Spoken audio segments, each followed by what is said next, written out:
प्रिय श्रोताओं, किस्से, कहानियाँ और घटनाएं हमारे जीवन को उचित मार्ग दिखाने में अति महत्वपूर्ण भूमिका निभाते हैं और हिंदी साहित्य में तेनालीराम से जुड़ी छोटी छोटी कहानियाँ हमारे जीवन में बड़ा बदलाव लाती है।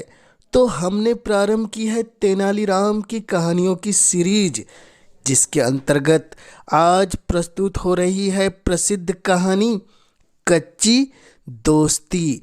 तो लीजिए प्रारंभ करते हैं कहानी। राजा कृष्णदेव राय का दरबारी गुण सुंदर तेनालीराम से आजकल बेहद खपा था। कारण कि एक दिन हंसी हंसी में तेनालीराम ने कुछ ऐसी बात कह दी जो उसे बुरी लग गई थी। अतः मन ही मन वह तेनालीराम से बदला लेने की योजनाएं बनाया करता था। राजगुरु से तो तेनालीराम की कभी नहीं पटती थी। अतः शत्रु का शत्रु वाली कहावत चरितार्थ हुई और गुण सुंदर और राजगुरु में दोस्ती हो गई। गुण सुंदर को यह बात भी बहुत बुरी लगती थी कि महाराज भी हर समय तेनालीराम के गुण गाते रहते थे। इसी कारण वह कभी कभी महाराज की आलोचना भी कर दिया करता था। तेनालीराम को इस बात का पता था। एक दिन तेनालीराम की अनुपस्थिति में गुण सुंदर और राजगुरु दोनों ने मिलकर राजा से तेनालीराम की बहुत बुराई की और कहा, महाराज, तेनालीराम पीठ पीछे भी आपकी बुराई करने से नहीं चूकता। महाराज को विश्वास तो नहीं हुआ, लेकिन फिर भी मौका देखकर उन्होंने तेनालीराम से पूछा, क्या तुम सचमुच पीठ पीछे मेरी बुराई करते हो? तेनालीराम समझ गया कि उसके किसी शत्रु ने महाराज के कान भरे हैं। अतः वह बोला, महाराज, इस सवाल का उत्तर मैं आपको आज रात दूंगा, पर आपको मेरे साथ चलना होगा। महाराज के राजी होने पर तेनालीराम ने पता लगाया कि उसके विरुद्ध महाराज के कान किसने भरे हैं। तत्पश्चात अंधेरा होने पर तेनालीराम राजा को लेकर राजगुरु के घर के पिछवाड़े पहुंचा और दोनों खिड़की के पास खड़े हो गए। अंदर राजगुरु और गुण सुंदर बातें कर रहे थे। हमारे महाराज भी बस कान के कच्चे हैं। अब तक तेनालीराम जो कहता रहा उसे ही वह सच मानते रहे और आज हम दोनों की बातें सच मान ली। कह कहकर गुण सुंदर हंस पड़ा। उसने राजा को लेकर और भी कुछ उल्टी सीधी बातें कही। राजगुरु कुछ नहीं बोला, लेकिन उसने उसकी बात का विरोध भी नहीं किया। महाराज कृष्णदेव राय ने अपने कानों से सब कुछ सुना। तेनालीराम बोला, महाराज, अब तो आपको अपने सवाल का जवाब मिल गया होगा। हाँ तेनालीराम, पर राजगुरु के लिए हमारे मन में अब भी सम्मान है। लगता है तुमसे ईर्ष्या के कारण राजगुरु भटक गए हैं और गलत आदमी की दोस्ती में फंस गए हैं।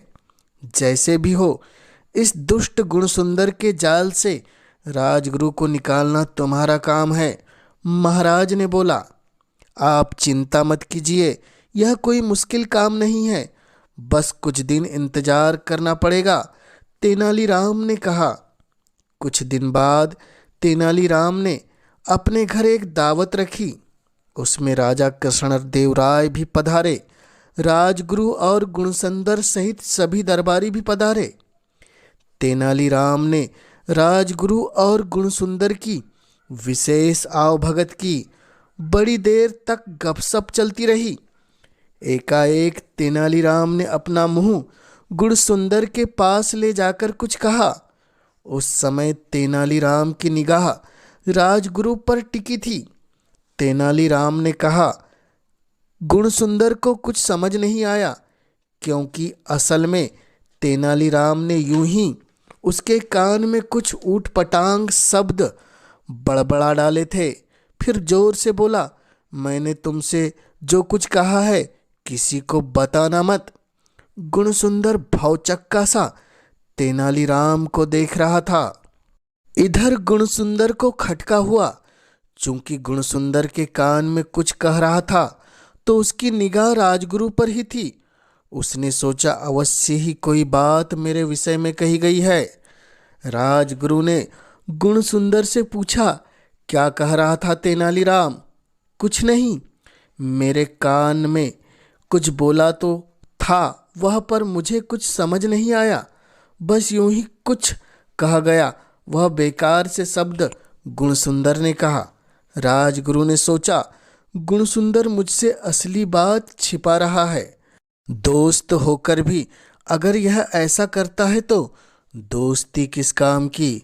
अवश्य तेनालीराम और यह दोनों मिलकर मेरा मजाक उड़ाते होंगे। मैं तो समझता था कि गुणसुंदर मेरा सच्चा दोस्त है। उसके बाद राजगुरु ने गुणसुंदर से बात करना और मिलना जुलना बंद कर दिया। दोनों की दोस्ती कुछ ही दिनों में बीती हुई कहानी बनकर रह गई। महाराज ने तेनालीराम से कहा, सचमुच मुश्किलों को सुलझाने में तुम्हारा कोई जोड़ नहीं। ऐसा काम किया है तुमने कि सांप भी मर गया और लाठी भी नहीं टूटी। तो यह थी तेनालीराम से जुड़ी प्रसिद्ध कहानी कच्ची दोस्ती। जो आपको कैसी लगी कमेंट्स करके हमें ज़रूर बतलाएं।